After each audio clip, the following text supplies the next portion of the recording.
Hello students, today we start new chapter 14 factorisation.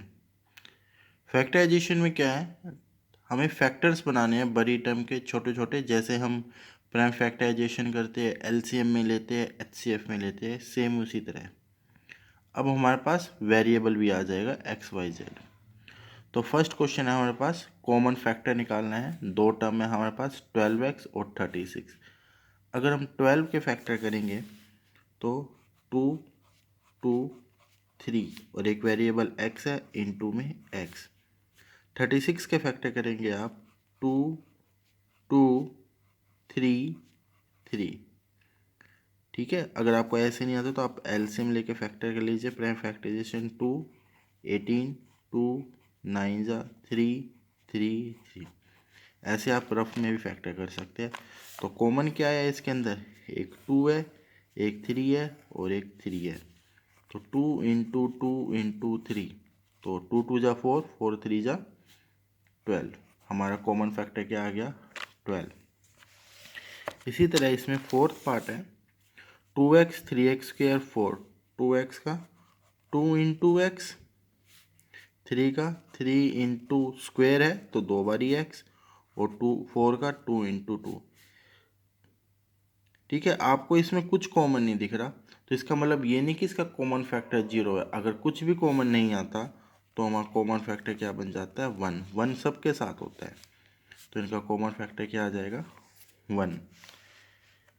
Eighth part 3 square है x का तो 2x, y कितने हैं क्यूब तो 3 times 10, 2 into 5 x cube 3 times x, y square है तो 2 times 6, 3 into 2 x square y square then z. Common factor देखिए, number में तो कोई भी नहीं आ रहा, एक्स में इसमें भी 2 है, एक्स इसमें भी 2 है, इसमें भी 2 है, वाई इसमें 3 है, इसमें 2 है, इसमें 2 है, तो 2 कॉमन आ जाएगा।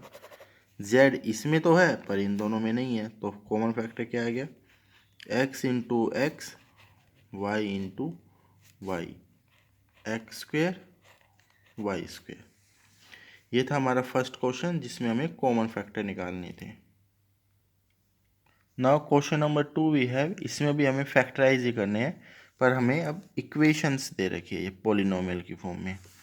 तो अगर हम 7 के फैक्टर करेंगे 7x के, तो 7 इंटू एक्स और 42, 7 6 जा होता है तो 2 इंटू 3 इंटू 7।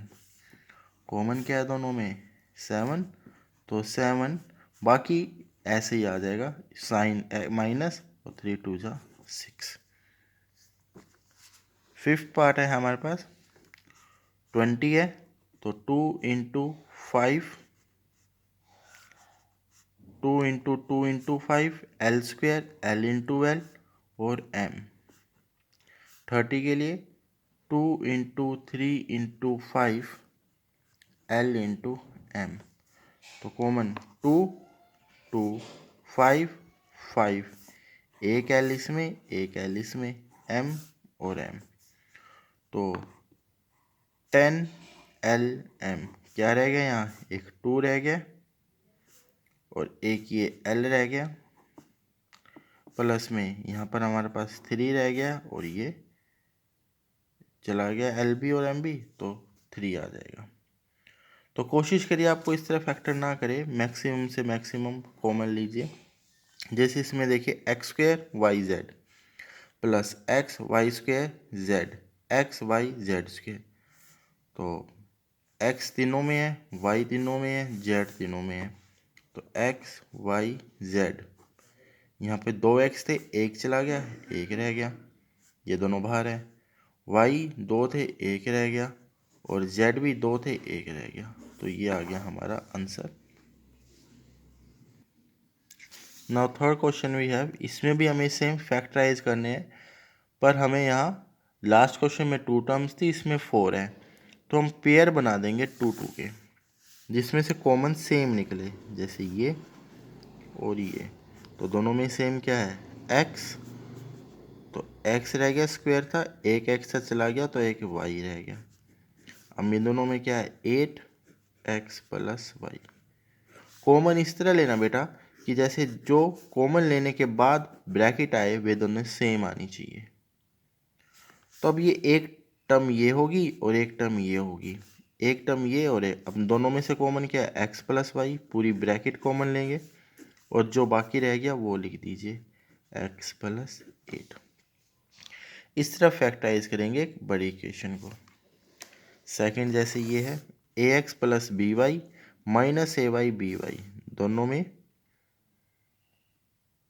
ये यहाँ पे सॉरी x है। अब यहाँ में इन दोनों में x कॉमन है तो क्या हो गया a प्लस बी। दोनों में y कॉमन है पर y कॉमन लेने के बाद माइनस ए माइनस बी है और हमें यहाँ चाहिए प्लस ए। जब हमें अपोजिट साइन चाहिए होता है तो हम माइनस बी कॉमन ले लेते हैं।